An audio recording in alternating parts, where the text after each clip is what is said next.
विकासवादको इतिहास अध्ययन गर्न थालेका हौँ।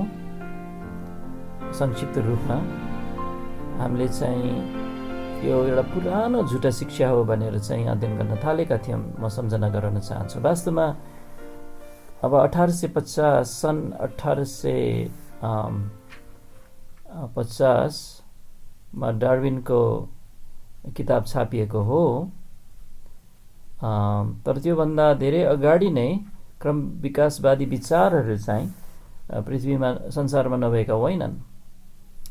ख्रिस्ट आउनुभन्दा पनि अगाडिदेखि नै अनि त्यस्ता नामहरू हामीले उल्लेख गरेका थियौँ। अनाक्सी म्यान्डर दानियलको पालाको समयतिर, जेनोफेनिस प्रभु यीशुभन्दा 490 वर्ष अगाडि, अब प्रारम्भिक हिलोबाट जीवहरू उत्पन्न भयो भनेर विश्वास गर्थे।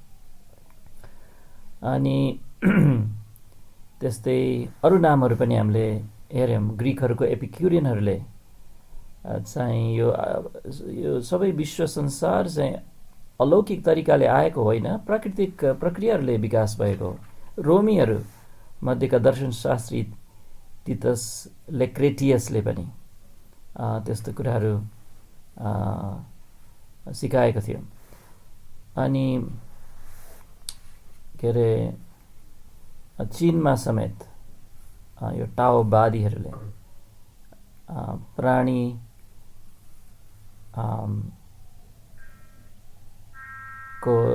प्राणीहरू चाहिँ सबै एउटै जातमा सीमित हुन्छन् भन्ने कुरालाई इन्कार गर्थे। भनेपछि एउटा जातिबाट अर्को जाति बन्न सक्ने कुरालाई उनीहरूले चाहिँ मान्थे।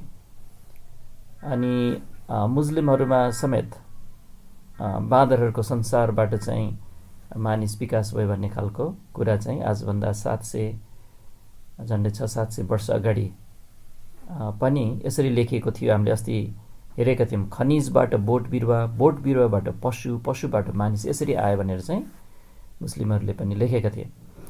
अब आधुनिक विकासवादको इतिहासमा चाहिँ मुख्य हाम्रो चाहिँ ध्यान हामी दिन चाहन्छौँ। अनि त्यसमा चाहिँ चार्ल्स डार्विनको नामभन्दा पनि अगाडि उसको हजुरबुवाको नाम आउँछ। अनि उसको हजुरबुवाको नाम चाहिँ इरास्मस डार्विन थियो। अनि डार्विनको यो पुर्ख्यौलीमा नै सन्देहवादीहरू एकपछि अर्को गरिकन थिए भन्ने कुरा चाहिँ हामीलाई थाहा भएको छ इतिहासको धेरै लेखोटहरूबाट, जीवनीहरूबाट। अनि यो डार्विनको हजुरबुवा चाहिँ आजभन्दा 300 वर्ष अगाडि जन्मेका व्यक्ति हुन्। ऊ भौतिकवादी थियो। उसले बाइबललाई फ्याँकिदियो, प्रभु येशूलाई पनि फ्याँकिदियो। अनि ऊ चाहिँ प्रकृतिलाई पुज्ने भयो। अनि उसले चाहिँ तर्क विचार, मानिसको तर्क विचार नै ठुलो हो भनेर भन्ने गर्थ्यो। ज्यादै प्रभावशाली मानिस थियो। अनि उसको विषयमा पनि हामीले केही अध्ययन गऱ्यौँ। अनि उसको पत्नी पनि, इरास्मसको श्रीमती पनि त्यस्तै खालको सन्देहवादी पृष्ठभूमिबाट हुर्केर आएको व्यक्ति थियो। अनि त्यसैले ऊ पनि नास्तिक थियो। जबकि त्यो बेलामा चाहिँ प्राय व्यक्तिहरू आस्तिक हुने गर्थ्यो, तर ऊ चाहिँ नास्तिक थियो। इरास्मसको श्रीमती पनि। नैतिकताको हकमा इरास्मस इमान्दार मान्छे थिएन। रक्सी मन पराउँथ्यो, परस्त्रीहरू मन पराउँथ्यो। यस्ता कुराहरू पनि हामीले उसको पृष्ठभूमिलाई हेऱ्यौँ अस्ति। अनि त्यो बेलामा चाहिँ यो डिइजम भन्ने कुरा चाहिँ निकै फैलिएको थियो। डिइजम भन्ने विश्वास चाहिँ कस्तो भने एकजना कोही सृष्टिकर्ताले सृष्टि गरेको हो यो संसार, आकाश, ताराहरू, प्राणी, तर सृष्टि गरेर त्यतिकै छोडिदियो। त्यो सृष्टिकर्ताले कुनै पनि सरोकार राख्दैन अहिले आफ्नो प्राणीहरूसँग, मानिससँग, अनि त्यतिकै छोडिएको छ भन्ने खालको विश्वासलाई चाहिँ डिइजम भनिन्छ। अनि त्यस्तो खालको विश्वास चाहिँ इरास्मसले मान्थ्यो। ऊ ईश्वर त छ तर यस्तो खालको भनेर भन्थे। अनि इरास्मसले नै हो आफ्नो घरानिया चिन्हमा चाहिँ 3वटा शङ्खकिरा को तस्बिर राखेको थियो उसको। अनि त्यहाँ चाहिँ उसको आदर्श वचन के लेखेको थियो, ई कोङ्चिस ओम्निया, जसको माने हो सबै थोक शङ्ख किराबाट, भनेपछि जीवहरू चाहिँ समुद्रबाट विकास भएको भन्ने उसको विश्वास थियो। अनि इरास्मस पनि यो संसार लामो युग बितेर यो संसार धेरै पुरानो भइसक्यो भन्ने खालको विश्वास गर्थ्यो, जबकि बाइबलमा परमेश्वरले चाहिँ यो संसार लगभग 6000 वर्ष मात्र पुरानो हो भनेर हामीलाई देखाउनु भएको छ। तर यो लामो लामो भौगर्भिक युगहरूको धारणाबाट नै लाई चाहिँ समात्न आवश्यक छ क्रम विकासवाद जस्तो विश्वास गर्नलाई, जसमा चाहिँ आफसे आफ जीवहरू उत्पन्न भएको, लामो समय लगाएर एउटा एककोषीय जीवबाट अरू जीवहरू उत्पन्न हुँदै अनि त्यसपछि जल प्राणीहरूबाट स्थल प्राणीहरू, अनि यस प्रकारले चाहिँ एकबाट अर्को प्राणी विकास हुँदै हुँदै गएको भन्ने विश्वास गर्नलाई चाहिँ के आवश्यक छ भने लामो लामो युगहरू बितिसके यस संसार, यस पृथ्वी भर्खरकै होइन, बाइबलले भने जस्तो यो चाहिँ धेरै पुरानो हो भन्ने खालको शिक्षालाई चाहिँ समात्नै पर्ने हुन्छ। अनि त्यस्तो शिक्षा अथवा धारणालाई चाहिँ एउटा विशेष शब्द हामीले प्रयोग गर्दै आएको छौँ अङ्ग्रेजीको, जुन चाहिँ युनिफर्मिटेरियनवाद अथवा युनिफर्मिटेरियनिजम, जुन चाहिँ हामीले बारम्बार सुन्नेछौँ। अर्थात् कुनै पनि सृष्टिद्वारा अथवा जलप्रलय जस्तो आकस्मिक घटना भएर नै यस पृथ्वीको भौगोलिक रूप, पहाडहरू, हिमालहरू अनि नदी नालाहरू, खोल्साहरू त्यसरी बनेको होइन, जलप्रलयले होइन, तर लामो लामो समय लगाएर बिस्तारै बिस्तारै बिस्तारै बिस्तारै खिँदै अथवा विभिन्न घटनाहरू घटेर यो बनेका हुन् भन्ने खालको विश्वासलाई चाहिँ युनिफर्मिटेरियनवाद भन्छ। अनि त्यो चाहिँ भूगोल शास्त्र, भौगोलिक भूगर्भशास्त्रमा चाहिँ त्यसले चाहिँ ठाउँ ओगटेको छ। अनि बेसरी बलियो गरी चाहिँ मानिसहरूको कल्पनालाई पक्रेको छ त्यसले, जसले गर्दाखेरि चाहिँ क्रम विकासले ठाउँ पायो, जसले गर्दाखेरि चाहिँ बाइबल अनि जलप्रलयको इतिहासहरूलाई चाहिँ फ्याँकियो है। दोस्रो पत्रुस 3 अध्यायमा चाहिँ यस्ता मानिसहरू आउनेछन् भनेर चाहिँ पत्रुसले चाहिँ 2000 वर्ष अगाडि नै भविष्यवाणी गर्नुभएको थियो। अनि इरास्मसले लेखेको किताबहरू को बारेमा पनि उल्लेख गरेका थियौँ। जुओनोमिया भन्ने किताब। अनि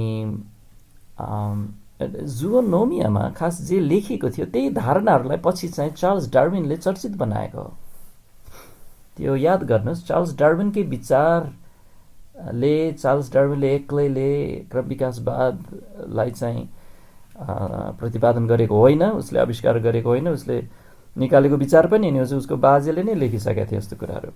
प्राकृतिक छनौट, बल जसको वंशज उसको, अङ्ग्रेजीमा सर्भाइभल अफ द फिटेस्ट, जो बलियो छ उसकै वंश चाहिँ रहिरहन्छ, त्यस्तो खालको विचारधाराहरू। लैङ्गिक छनौट, होमोलोजी, भेस्टिजियल अङ्गहरू, यस्ता कुराहरू चाहिँ चार्ल्स डार्विनभन्दा अगाडि नै यी कुराहरू चाहिँ लेखहरूमा आइसकेका थिए। अनि के अरे बाइबल विश्वासको विरोधमा थियो जुओनोमिया, यो चार्ल्स डार्विनको बाजेको किताब, किनभने उसको त्यो किताबको दोस्रो ठेलीमा इरास्मसले चाहिँ धर्मलाई विभिन्न मनोवैज्ञानिक रोगहरूको बिल्ला लगाइदिएको थियो होइन। मानसिक रोग लागेको मान्छेहरूले मात्र विश्वास गर्छन् ईश्वरमाथि इत्यादि भन्ने खालको कुराहरू गरेको थियो। अनि उसले विभिन्न नामहरू पनि दिएको थियो त्यसलाई।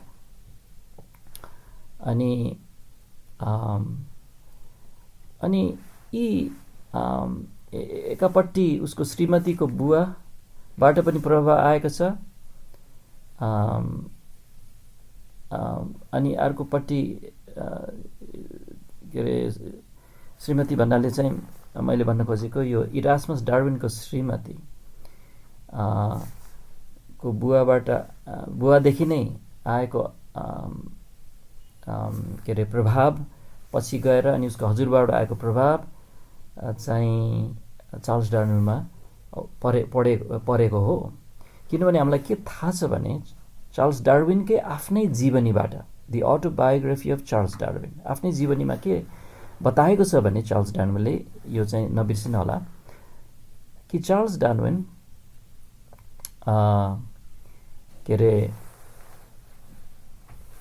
जन्मिनुभन्दा 7 वर्ष अघि इरास्मसको मृत्यु भएको त हो, उसको बाजेको मृत्यु भएको हो, तर नाति चार्ल्स डार्विनले आफ्नो युवा अवस्थामा नै दुई पटक आफ्नो बाजे इरास्मस डार्विनको जुओनोमिया पढेर भ्याएको थियो।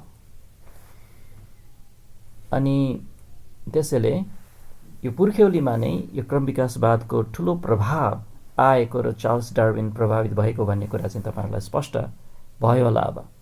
अब हामी चाहिँ सिधै जाउँ चार्ल्स डार्विनकै विषयमा चाहिँ हामी ऐतिहासिक तथ्यहरूलाई हेर्न थालौँ। आधुनिक विकासवादको क्षेत्रमा पहिलो स्थानमा चार्ल्स डार्विनकै नाम आउँछ। 1809 सालमा उसको जन्म भयो। अनि भनेपछि अब अहिले 2021 हो। अब 12 वर्षमा चाहिँ के हुन्छ, चार्ल्स डार्विन जन्मेको 200 वर्ष पुरा हुन्छ, तपाईलाई आइडिया दिनलाई। अनि विकासवादी शिक्षालाई व्यापक रूपमा फैलाउन यही चार्ल्स डार्विनको किताबले काम गरेको हो। उसको किताबका नामहरू जस्तो कि on the origin of species, यो चाहिँ सबभन्दा प्रख्यात किताब। उसको पुरा नाम चाहिँ on the origin of species by means of natural selection or the preservation of favored races in the struggle for life। 1859, माफ गर्नुहोस्, अघि मैले 1850 भन्दै थिएँ, तर 1859 1859 मा यो किताब प्रकाशित भएको हो।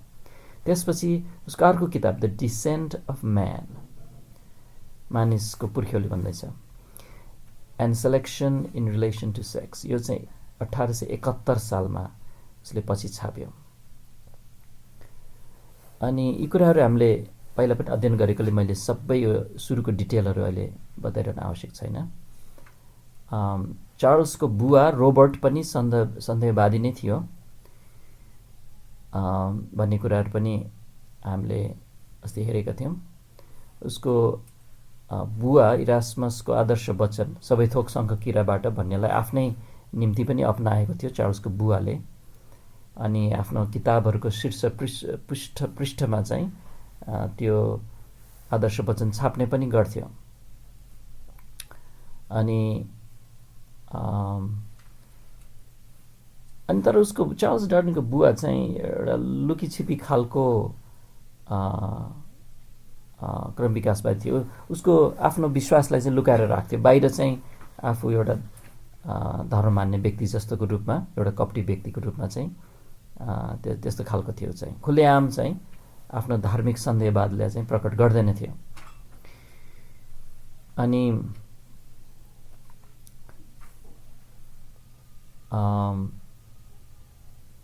डार्विनको जेठो दाईलाई चाहिँ हजुरबुवाकै नाम दियो इरास्मस भनेर। ऊ चाहिँ आफैमा कडा सन्देहवादी थियो। अनि यसरी त्यस बेलामा चाहिँ कसरी सन्देहवादले पुरै डार्विनको परिवारलाई प्रभावित पारेको थियो भन्ने हामी देख्न सक्छौँ। अब चार्ल्सको बुवाले चार्ल्स डार्विनलाई चाहिँ डाक्टर बनाउन चाहन्थे। त्यसैले एडिनबर्ग विश्वविद्यालयमा पठाइदियो। अनि त्यहाँ चाहिँ चार्ल्स डार्विन चाहिँ एकदमै त्यस्तो व्यक्तिहरूसँग उसको सङ्गत गर्न थाल्यो जो चाहिँ पुरै सन्देहवादीहरूसँग।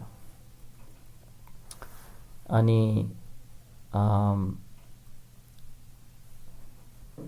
उनीहरूलाई चाहिँ अब मान्छेको आत्मा हुन्छ, अनि त्यहाँ आस्तिक विचार राख्ने व्यक्तिहरू, त्यो उनीहरूको लागि फुर्सदै थिएन। उनीहरूको त्यस्तो अभिव्यक्तिहरू चाहिँ पाइन्छ। अनि एडिनबर्ग विश्वविद्यालयमा चाहिँ डार्विनको सबैभन्दा नजिकको मित्र भनेको चाहिँ एउटा उसको प्रोफेसर थियो, रोबर्ट एडमन्ड ग्रान्ट, जो चाहिँ कट्टर विकासवादी थियो। उसले विश्वास गर्थ्यो कि जीवको उत्पत्ति र विकास प्राकृतिक नियमहरू पालन गर्ने केवल भौतिक र रासायनिक शक्तिहरूद्वारा भएको हो। उसको निम्ति कुनै पनि कुरा पवित्र भन्ने थिएन। ऊ भयङ्कर इसाई विरोधी थियो। अब यस्तो खालको सङ्गत चार्ल्स डार्विनले गर्दथ्यो कलेज पढ्न जाँदाखेरि। अनि चार्ल्स डार्विनको बाजेको किताब पनि खुब मन पराउँथ्यो ग्रान्टले, त्यो प्रोफेसरले, जुओनोमिया। अनि प्राथमिक जीव एकाइहरूबाट आफसे आफ जीव उत्पन्न हुन्छ भन्ने पुरा विश्वास गर्थ्यो उसले। अनि डार्विनले एडिनबर्गमा यो प्रोफेसर रोबर्ट के अरे एडमन्ड बाहेक अर्को पनि प्रोफेसर रोबर्ट जेमिसनको लेक्चरहरू सुन्न गए। यो रोबर्ट जेमिसन ले चाहिँ पशुका प्रजातिहरूको उत्पत्ति भन्ने विषयमा चाहिँ त्यहाँ सिकाउने गरिरहेको थियो। अनि जसमा चाहिँ उच्च प्राणीहरू सबभन्दा सरल गड्यौलाहरूबाट विकास भयो भन्ने सिद्धान्तलाई अगाडि सारिरहेको थियो यो रोबर्ट जेमिसनले। अब यस्तो खालको प्रभाव भइरहेको थियो कलेज गएपछि भन्ने कुरा चाहिँ स्पष्ट भयो होला अब तपाईँहरूलाई। अब कुरा आउँछ डक्टर पढ्ने कि नपढ्ने है। अब डक्टर पढ्नलाई त चिरफार गर्नु पर्यो, रगत देख्नु पर्यो। अब यस्तो कुरा चाहिँ डार्विनले पचाउन सक्दैन थियो रहेछ। विशेष गरी त्यो बेलामा हामीले ख्याल गर्नुपर्छ कि एनेस्थीजिया अथवा लट्याउने औषधिको प्रयोग गरिँदैन थियो त्यो बेलामा। भनेपछि शल्यक्रिया चाहिँ कति कस्तो खालको हुन्थ्यो कल्पना मात्र गर्न सकिन्छ। त्यसैले डार्विनले बुवाको सल्लाह खोज्यो। अनि सल्लाहमा चाहिँ बुवाले के भन्यो भने तिमी चाहिँ बरु एङ्ग्लिकन चर्च भनेको चर्च अफ इङ्ल्यान्डमा चाहिँ पास्टर बन्नलाई अध्ययन गर न बरु है। अब न बुवा न छोरालाई बाइबलको मतलब छ, न ख्रिस्टको सुसमाचारलाई विश्वास गर्थ्यो उनीहरूले। तर कस्तो भने त्यो बेला अब बुझ्न आवश्यक छ है, एङ्ग्लिकन चर्च भनेको चर्च अफ इङ्ल्यान्ड। एकछिन छोटो इतिहास चाहिँ एङ्ग्लिकन चर्च कसरी सुरु भएको भने यो चाहिँ के अरे 16औं शताब्दीको कुरा हो मैले सम्झेअनुसार कि रोमन क्याथोलिक चर्चबाट ऊ छुट्टिएको हो। अनि खास शिक्षाको कारणले छुट्या होइन, खालि रोमन क्याथोलिक चर्चको नियन्त्रणबाट फुत्केर आफ्नो छुट्टै चर्च सुरु गरेको हो इङ्ल्यान्डको राजाले, किङ हेनरी द 8ले। अनि त्यसैले कल्पना गर्न सकिन्छ त्यो चाहिँ कति चाहिँ मिश्रित अनि अबाइबलीय, खास त्यो नयाँ नियम खालको मण्डली पटक्कै थिएन। हुन त त्यहाँ साँचो बाइबल विश्वासीहरू पनि नउठेका होइनन्। तर सत्य प्रचार गर्नेहरू जस्तो कि पछि गएर जन वेस्लीहरूलाई त निकालिदियो। अनि जन बन्यन जस्तो विश्वासीहरूलाई जेलमा राख्ने यही एङ्ग्लिकन चर्चले हो। जे होस्, एङ्ग्लिकन चर्चको पास्टर हुनलाई अथवा रेक्टर हुनलाई चाहिँ सल्लाह दियो अब चार्ल्स डार्विनलाई। अनि एकजना लेखकले यसरी बयान गर्छ एङ्ग्लिकन चर्च कस्तो थियो। एङ्ग्लिकन चर्च बोसो लागेको, सन्तुष्ट र भ्रष्ट बनेर दशंशाहरू र चन्दाहरूको प्रशस्ततामा 1 शताब्दीदेखि रवाफसित बाँच्दै आएको थियो। आकर्षक चर्च इलाकाहरू पटक पटक सबभन्दा धेरै पैसा तिर्न सक्नेलाई लिलाम गरिन्थ्यो। त्यसले यहाँबाट बुझ्न सकिन्छ यदि चार्ल्स डार्विन कुनै इलाकाको रेक्टर बन्न पाएको खण्डमा, एङ्ग्लिकन चर्चको पास्टर बन्न पाएको खण्डमा डार्विनले रवाफसित एक माननीयको जीवन बिताउन सक्थ्यो। अब डार्विनले यो दाबी गर्यो कि उसको जीवनको उक्त बिन्दुमा आइपुग्दा उसले एङ्ग्लिकन विश्वासलाई पुरै स्वीकार गर्थ्यो रे। अनि उसको जीवनी लेख्ने कुनै कुनै लेखकहरूले यस कुरालाई ज्यादा महत्त्व दिएका छन्। तर उसले एङ्ग्लिकन विश्वासको सारलाई अक्षरश रूपमा अँगालेको पटक्कै थिएन। कुरा के भने एङ्ग्लिकन चर्चको 39वटा बुँदाहरू छन्, उनीहरूको विश्वासको धाराहरू। अनि त्यसमा चाहिँ सत्य कुराहरू पनि छन् थुप्रै। अनि डार्विनले चाहिँ मैले यो एक एक विश्वास गर्थेँ भनेर भने तापनि वास्तवमा अक्षरशः रूपमा एउटै पनि अँगालेको चाहिँ थिएन। एक एक बुँदा र अभिव्यक्तिमाथि त्यो 39 धाराहरूमा रहेका एक एक बुँदा र अभिव्यक्तिमाथि वास्तवमै विश्वास नराखिकन तिनलाई एक हिसाबले स्वीकार गर्न चाहिँ सक्थ्यो चार्ल्स डार्विनले। है मनमा चाहिँ एउटा कुरा सोच्ने र त्यो चाहिँ मैले विश्वास गरेको छु भन्ने खालको। चार्ल्स डार्विनले आफ्नो जीवनको कुनै पनि बिन्दुमा बाइबललाई विश्वास गरेको थिएन। यो चाहिँ स्पष्ट गरी हामीले सम्झनामा राखौँ। डार्विनलाई आफ्नो आत्माको सम्बन्धमा वास्ता थिएन र उसले येशू ख्रिस्टप्रति उसको कुनै व्यक्तिगत समर्पणता भएको कुरा कहिले व्यक्त गरेको पाइँदैन। अब एउटा कुरा यहाँ विलियम पेली भन्ने एकजना व्यक्तिको नामलाई यसो नोट गर्नुहोस्। विलियम पेली आफ्नो विद्यार्थी जीवनकालमा डार्विनले चाहिँ यो विलियम पेली भन्ने व्यक्तिका लेखहरू मन पराउने गर्थ्यो भन्ने कुरालाई लिएर फेरि धेरैजना लेखकहरूले हिजो आज आएर ओहो त्यतिखेर उसको जीवनमा प्रबल इसाई प्रभाव थियो नि भन्ने तर्क गर्छन्। तर खास त्यसो होइन। यहाँ कुरा के भने धेरैले चाहिँ यस्तो तरिकाले प्रस्तुत गर्न खोजिरहेछ कि चार्ल्स डार्विन एउटा क्रिस्चियन थियो, पछि पो वैज्ञानिक अनुसन्धानले क्रम विकास भएको, त्यस्तो खालको कुरा प्रमाणित गर्न खोज्ने कुराहरूलाई चाहिँ यहाँ हामीले ऐतिहासिक तथ्यहरूमा चाहिँ त्यसलाई काट्दैछौँ। अब यो विलियम पेली ले चाहिँ जसरी घडीको निर्माता हुनुपर्छ उसरी नै यस्तै यति विशाल आकाशका ताराहरू पृथ्वी संसारको कोही न कोही रचनाकार हुनुपर्छ भनेर चाहिँ उसले तर्क राखेको कुरा चाहिँ प्रख्यात छ। तर त्यसो भन्दाखेरि विलियम पेलीले बाइबलकै पक्ष लिएर बाइबलको वकालत गरिरहेको थिएन। वास्तवमा उसले केवल प्राकृतिक प्रकाशको वकालत गर्दथ्यो। सृष्टिलाई हेरेर त्यहाँ कोही न कोही सृष्टिकर्ता छ भन्दैछ। अब हिन्दूहरूले पनि भन्छन् कोही न कोही त भगवान छ भन्छ, त्यति हो। क्रिस्चियन नै ऊ थियो भन्ने होइन, थिएन पनि वास्तवमा। पेली चाहिँ एउटा वरिष्ठ एङ्ग्लिकन मिनिस्टर थियो अथवा पास्टर थियो। अनि वास्तवमा उसले बाइबल परमेश्वरको प्रेरणाद्वारा आएको हो भनेर मान्दैन थियो। विलियम पेलीको ईश्वर चाहिँ अरिस्टोटल भनेको ग्रिक दार्शनिक अरस्तुको खालको ईश्वर थियो। भनेको एक बुद्धिमान तर आफ्नो सृष्टिबाट पृथक बसेको एक रचनाकार भनेर ईश्वरलाई चाहिँ उसले परिभाषा गर्थ्यो।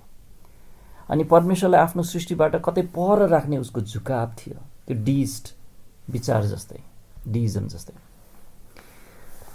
अब ध्यान दिएर सुन्नुहोस्। अब डार्विनको यात्रा सुरु हुन्छ। सन् 1831 मा डार्विनले HMS बिगल, नेपालीमा बिगुल भनेर मैले यसलाई भन्दैछु, HMS बिगुल नाम गरेको पानी जहाजमा चार्ल्स डार्विन आफ्नो 5 वर्ष लामो प्रख्यात यात्रा सुरु गर्यो। जहाजको कप्तानको नाम थियो रोबर्ट फिट्जराय। ऊ चाहिँ बाइबललाई विश्वास गर्थ्यो। ऊ पनि माथि तल नभएको होइन, तर ऊ चाहिँ बाइबललाई विश्वास चाहिँ गर्थ्यो। अनि जसले चाहिँ आफैले आइतबार त्यो पानी जहाजमा अनिवार्य रूपमा परमेश्वरको आराधना सञ्चालन गर्थ्यो। त्यो क्याप्टन रोबर्ट फिट्जराय चाहिँ ब्रिटिस जलसेनाका निम्ति औपचारिक रूपमा समुद्री तटहरूको नक्सा कोर्नलाई खटाइएको थियो। अनि त्यसबाहेक एउटा कस्तो कुरा यहाँ कि उसको मूल उद्देश्य चाहिँ के थियो भने, उसको एउटा आफ्नो छुट्टै उद्देश्य के थियो भने उत्पत्तिको पुस्तकलाई साबित गर्न चाहिरहेको थियो। रोबर्ट फिट्जराय त्यो HMS बिगल पानी जहाजको क्याप्टन। अनि आफ्नो डायरीमा फिजरायले यो लेखे कि भूगर्भशास्त्रलाई ठिकसँग बुझियो भने त्यो जल प्रलयसित मेल खान्छ। उतातिर चार्ल्स डार्विन चाहिँ है त्यही जहाजमा छ अनि यो यात्रामा चार्ल्स डार्विनले एकजना अर्को चार्ल्सको किताब ध्यान दिएर पढ्न थाल्यो। अनि त्यो चार्ल्सको नाम हो चार्ल्स लेयल। यो ज्यादै महत्त्वपूर्ण नाम, ख्याल राख्नुहोस्, चार्ल्स लेयल। अनि उसको पुस्तकको नाम थियो प्रिन्सिपल्स अफ जियोलोजी, भनेको नेपालीमा उल्था गर्दाखेरि भूगर्भशास्त्रका सिद्धान्तहरू। भनेपछि पहाड, नदीनाला, अनि खोला, समुद्र, अनि आकाश, पानी, बादल, अनि त्यसपछि जमिन मुनिको खनि यी कसरी यस्तो रूप लियो, कसरी बनेको छ, यसको इतिहास के हो, त्यस्तो खालको जवाफ दिन खोज्ने एउटा किताब पढिरहेको थियो चार्ल्स, यो जवान चार्ल्स डार्विनले चार्ल्स लेयलको किताब पढ्दै थियो। अनि त्यो पुस्तकले उसलाई गहिरो प्रभाव पार्यो। त्यो पुस्तकलाई ध्यानपूर्वक अध्ययन गर्यो, उसको आफ्नै जीवनमा उसले भनेको छ। अनि चार्ल्स लेयलको सिद्धान्त चाहिँ के थियो भने युनिफर्मिटेरियन सिद्धान्त थियो। अनि यो चार्ल्स लेयलको युनिफर्मिटेरियनवाद चाहिँ बाइबलले सिकाएको परमेश्वरबाटको सृष्टि र विश्वव्यापी जलप्रलयको शिक्षाको पुरै इन्कार गर्ने किताब थियो। एकदम साहसी र निर्लज्ज प्रकारले चाहिँ बाइबललाई खण्डन गर्ने किताब थियो चार्ल्स लेयलको principles of geology.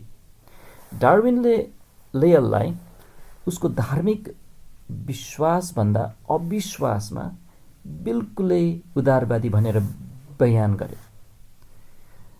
Charles Lyell नातालको एङ्ग्लिकन बिशप जोन विलियम कोलेन्सोको समर्थक थियो।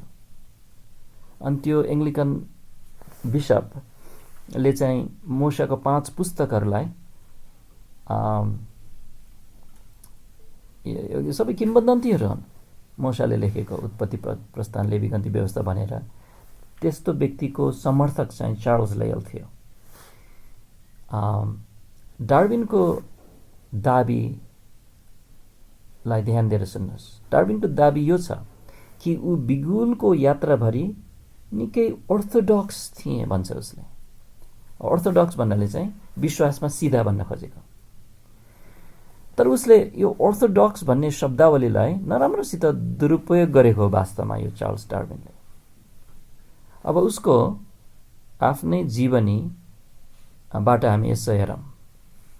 अनुवाद गर्दा यस्तो छ, चार्ल्स डार्विनले के भन्छ भने बिगुलमा यात्रा गर्दाखेरि म निकै अर्थोडक्स थिएँ, तर त्यसबेला मैले बिस्तारै यो देख्न थालेँ कि पुरानो नियम पुस्तक हिन्दूहरूको पवित्र पुस्तकहरूभन्दा अथवा कुनै आदिवासीको विश्वासभन्दा बढी भरोसा गरिनु लायक छैन, किनकि त्यसको विश्व इतिहास अर्थात् बाबेलको धरहरा, इन्द्रेणीको चिन्ह इत्यादि इत्यादि प्रष्टै झुटो छ र त्यसमा परमेश्वरलाई एक बदला लिने निरङ्कुश शासकको रूपमा प्रस्तुत गरिएको छ। भन्नुपर्दा इसाई मतलाई धानेर राखेका ती आश्चर्य कर्महरूमा विश्वास गर्न सक्न कुनै पनि ठिक समझमा भएको मानिसलाई सुस्पष्ट प्रमाणहरू आवश्यक पर्ने भएकोले र प्रकृतिका अपरिवर्तनीय नियमहरूको बारेमा जति हामी धेरै जान्दछौँ, आश्चर्य कर्महरू भन्ने कुरा चाहिँ विश्वास गर्न त्यति नै बढी नालायक हुने भएकोले र साथै त्यसबेलाका मानिसहरूको अज्ञानता र अन्धविश्वास हामीले बुझ्नै नसक्ने गरी यति ज्यादा भएकोले अनि सुसमाचारका पुस्तकहरूको लेखन कार्य तिनमा उल्लेख भएका घटनाहरूको साथसाथै लेखिका हुन्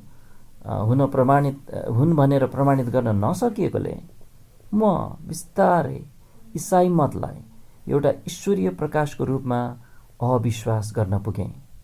चार्ल्स डार्विन आफ्नो जीवनीमा लेखेका छन्। अब चार्ल्स डार्विनको बाजे इरास्मसले जस्तै डार्विनले पनि बाइबलमा परमेश्वरले दिनुभएको चेतावनी, अनन्त दण्डको त्यो शिक्षालाई चाहिँ चार्ल्स डार्विनले विशेष घृणा गर्थ्यो। कसैले पनि भन्छ चार्ल्स डार्विनले, कसैले पनि इसाई मत सत्य भएको कसरी चाहन सक्थ्यो होला भन्ने मलाई लाग्छ। किनकि यो सत्य हुँदो हो त शास्त्रको सरल भाषाले यो बताएको देखिन्छ कि विश्वास नगर्ने मानिसहरू भन्नाले मेरो बुवा, दाजु अनि मेरा झन्डै सबै असल मित्रहरू अनन्तसम्म सजाय भोग्नेछन्। अनि यो त एक दण्डनीय शिक्षा हो भनेर चार्ल्स डार्विनले उल्टो परमेश्वरको शिक्षालाई नकार्दै दण्डनीय भन्छन्। अब परमेश्वरलाई इन्कार गरेको हो चार्ल्स डार्विनले। परमेश्वरको सत्यता उसलाई थाहा थियो, तर उसले पुरै इन्कार गर्यो र जीवन चाहिँ अन्धो क्रम विकासवादको उपज हो भनेर फैलाउन थाल्यो। अनि यो काम गरेर डार्विनले आफ्नै विवेकको विरुद्धमा पाप गरिरहेको थियो।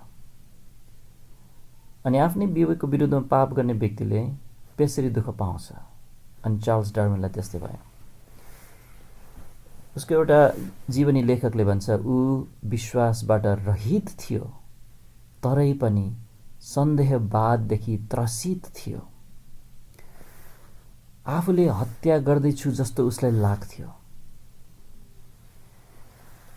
जब डार्विन खुलेर निस्किआयो, भनेको मतलब पहिला चाहिँ ऊ हैन लुकेर अथवा भनौँ न खुल्लेआम यो कुराहरू प्रकट गरिरहेको थिएन। पछि जब ऊ खुलेर निस्किआयो र एउटा साथीलाई भनेको मतलब आफ्नो भावनाहरू खोलेर ल्याएको थिएन। उसले चाहिँ आफ्नो किताबहरू त छापिसकेको थियो, तर जब उसले आफ्नो भावनाहरू एउटा साथीलाई आफ्नो कुरा बतायो, आफ्नो हृदयको कुरा खोलेर बतायो, उसले एउटा यस्तो अभिव्यक्ति प्रयोग गरे जसले कुरा छर्लङ्ग पार्छ। कुरा खोल्नु चाहिँ हत्याको स्वीकार गरे जस्तो थियो भनेर उसले भन्यो। उसको आफ्नो मनको कुराहरू। एड्रियन डेसमन्डको जीवनीको शीर्षक छ Darwin the life of a tormented evolutionist, अथवा डार्विन एक पीडित क्रम विकासवादीको जीवन।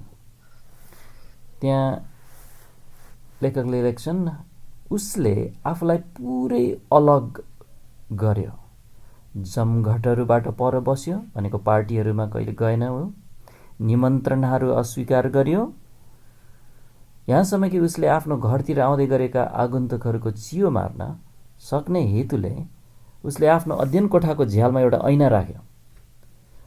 आफ्नो यो एक्लास ठाउँमा बस्न गएदेखि वर्षौंसम्म उसले अन्य कुनै पनि ठाउँमा सुत्न मानेन। अब ऊ बस्ने हो भने त्यो कुनै नजिकको नातेदारको घर हुनुपर्थ्यो, उसलाई सुरक्षित लाग्ने घर हुनुपर्थ्यो। यो एक चिन्ताग्रस्त मान्छे थियो। ऊ दुईटा मानदण्डको दुईटा जीवन जिउँदै थियो, डबल लाइफ जिउँदै थियो। इरास्मससित बाहेक, यो चाहिँ उसको दाजु हो, बाजेको नाम उसलाई दिएको थियो, उसको दाजु इरास्मससित बाहेक अरू कसैसित उसले प्रजातिहरू सम्बन्धी आफ्नो त्यो लेख्ने कामको बारेमा कुराकानी गर्न सक्दैन थियो। उसलाई यो डर थियो कि उसलाई गैर जिम्मेवारी, विधर्मी वा अझ नराम्रो व्यक्ति भनिएला। यस कुराले उसलाई भयङ्कर सतायो, उसको स्वास्थ्यलाई नै बिगार्यो वास्तवमा। अब हामीलाई पनि थाहा छ, धेरै चिन्ताग्रस्त भयो भने मान्छेलाई ग्यास्ट्रिक हुन्छ, अनेक हुन्छ। अब यो बयान हामी सुन्नेछौँ के भयो उसलाई। डार्विनले आफ्नो अधिकांश जीवन रोगी भएर बितायो, यतिसम्म कि ऊ आफ्नो आखिरी 30 वर्षहरू एक्लास रूपमा जिएर बिताए। उसलाई पेटका समस्याहरू, मुटुका जोडदार धड्कनहरू, उल्टी हुने, दीर्घकालीन छालाको एक्जिमा रोग लाग्ने रोगहरू लागे। उसको काम गर्ने जीवनकै 1/3 भाग कुप्रो पर्दै, थरथर काम्दै, उल्टी गर्दै र आफूलाई बरफ पानीमा डुबुल्की मार्दै बित्यो। उसको त्यो प्रख्यात किताबको नाम के थियो रे? On the origin of species हो। त्यो पुस्तकको प्रकाशन हुनु अगाडि डार्विनको मुटुको धड्कनहरू बेचैनपूर्ण भए। उसलाई लामो समयसम्म उल्टी आइरह्यो। अनि त्यो पुस्तकलाई पहिलो पटक त्यो छापेर आएपछि पहिलो पटक जब त्यो पुस्तकमाथि उसको आँखा लगाउँदा उसको एउटा खुट्टा हात्ती पाइला लागे जस्तै गरी फुलेर आयो। आँखाहरू झन्डै बन्द भए, दाँतहरू र पोल्ने पिलोहरूले ढाकिए। यो जीवनी लेखक डेसमन्डले चाहिँ यहाँ लेखेको छ। ऊ त्यसपछि 2 महिनासम्म एउटा प्राकृतिक चिकित्सा गर्ने ठाउँमा, भन्नाले त्यहाँ तातो पानी आउने मुहान त्यस्तो भएको ठाउँमा चाहिँ लुकेर बस्यो। नरकमा बाँचे जस्तै गरे भनेर भनिएको छ। सार्वजनिक आक्रोश शान्त नभएसम्म चाहिँ त्यहाँ बितायो उसले। डार्विनले विभिन्न ठगी चिकित्साबाट राहत खोज्यो। पित्तल र जस्ताका तारले बनेका विद्युतीय सिक्रीले केही हुन्छ कि भनेर अनुसन्धान गर्यो। उसले आफ्नो घाँटी र कम्मरलाई यो सिक्रीले बेर्यो। उसले आफ्नो छालालाई सिरकाले भनेको भिनिगरले बेसरी भिजायो। उसले आफ्नो पिठ्युको खोपिल्टोमा यो पछाडिपट्टि दिनको 3 पटक 90 मिनटको लागि बरफ राखेको झोला राख्ने गर्यो। आफ्नो खाना अनियमित गरिकन उसले आफूलाई अर्धभोकमरी अवस्थामा राख्यो। उसले महिनौसम्म प्राकृतिक चिकित्सामा जल उपचारमा बितायो, विशेष गरी मेलबर्न वर्सेस्टरमा रहेको जेम्स गल्ली कहाँ। त्यहाँ उसले आफूलाई बाल्टिनका बाल्टिनले नित्रुके भिजाएका तन्नाहरूले छोप्यो, घन्टौँसम्म तातो पानीका मुहानहरूमा बितायो र बिहानको नास्ता स्वरूप चिसो बिस्कुट र पानी खायो। त्यो थियो उसको पहिलो पुस्तक ओरिजिन अफ द स्पिसिस प्रकाशन गर्दाखेरिको कुराहरू। अब त्यो चाहिँ 1859 हो। त्यसको 12 वर्षपछि उसले चाहिँ द डिसेन्ट अफ म्यान प्रकाशन गर्यो, मानिसको पुर्ख्यौली, सन् 1871 त्यो बेलामा डार्विन पक्का अपाङ्ग भइसकेको थियो। ऊ चाहिँ अरूसित कुरा नगरी निराश अवस्थामा आफ्नो इच्छा पत्र लेख्दै बस्यो। इच्छा पत्र भन्नाले म मरेपछि मेरो श्री सम्पत्तिहरू कसलाई जाओस् भन्ने तरिकाले चाहिँ उसले आफ्नो त्यो विल तयार गर्दै थियो।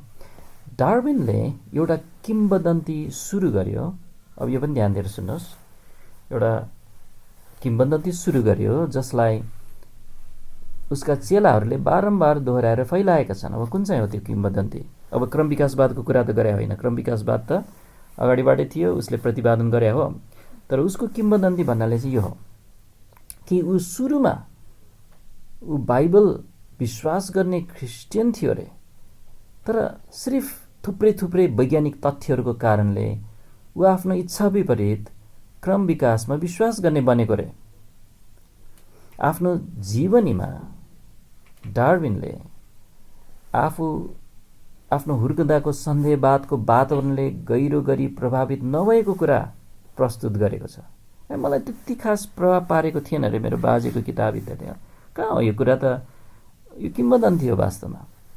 अझ उसले क्याम्ब्रिजमा विद्यार्थी छँदा साथै बिगुलको यात्राको समयमा बाइबललाई विश्वास गरेको र केवल आफ्नो स्वतन्त्र वैज्ञानिक अनुसन्धानको नतिजा स्वरूप एक सन्देहवादी बनेको दाबी गरेको छ उसले। यो त आफ्नै कुरा पुष्टि गर्न खोज्ने एक किम्बदन्ती हो।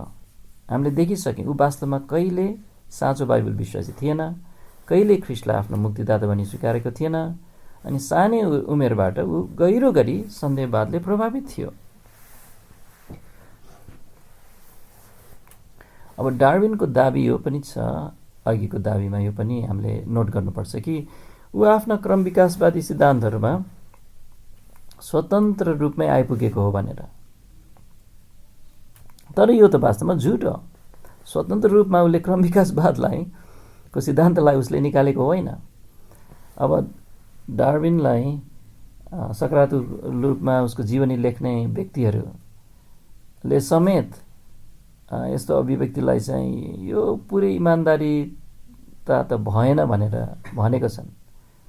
वास्तवमा निर्भीक झुट हो। वास्तवमा डार्विनले थुप्रै किताबहरू पढेको थियो अनि उसले पछि चाहिँ जुन क्रम विकासवादको सिद्धान्त लेख्यो, अब त्यस्तै विचारहरू प्रतिपादन गर्ने थुप्रै लेक्चरहरू अघि हामीले उल्लेख गरेका थियौँ। एडिनबर्ग युनिभर्सिटीमा थुप्रै लेक्चरहरू उसले चाहिँ सुनेको थियो, बसेको थियो। अनि त्यसैले यहाँ चार्ल्स डार्विनको अझ अरू बाँकी छ, तर अहिलेलाई चाहिँ यहाँसम्म हामी राख्नेछौँ। आज अलिक छोटो भएको छ। यहाँ मैले तयार गरेको यो अनुवादहरू चाहिँ त्यसैले विकासवादको इतिहासको केही आइडिया हामीलाई हुन आवश्यक छ। अनि यी ऐतिहासिक तथ्यहरू चाहिँ जानिराख्दा हामीलाई धेरै मद्दत हुन्छ। इरास्मस डार्विन उसको बाजे, अनि त्यसपछि यहाँ चार्ल्स डार्विन, अनि त्यसपछि एडिनबर्ग युनिभर्सिटीमा उसको हेलमेलहरू कोसँग हुन्थ्यो। उसको बाजे इरास्मसको किताब जुओनोमिया, आदर्श वचन, सबै कुरा शङ्खकिराबाट, अनि कसरी उनको पुरै परिवारमा चाहिँ रिहोलीमा क्रम विकासवादको विचारहरू प्रस्तुत भएको कुरा। अनि त्यसपछि HMS बिगुल भन्ने त्यो पानी जहाजमा 5 वर्ष लामो यात्रा गरेको चार्ल्स डार्विन त्यस्तै कति वर्ष थियो, मलाई 26 वर्ष कतिको उमेरको थियो, अथवा त्यति पनि थिएन होला, 30 वर्ष मुनि नै थियो जब यो यात्रा गर्दाखेरि।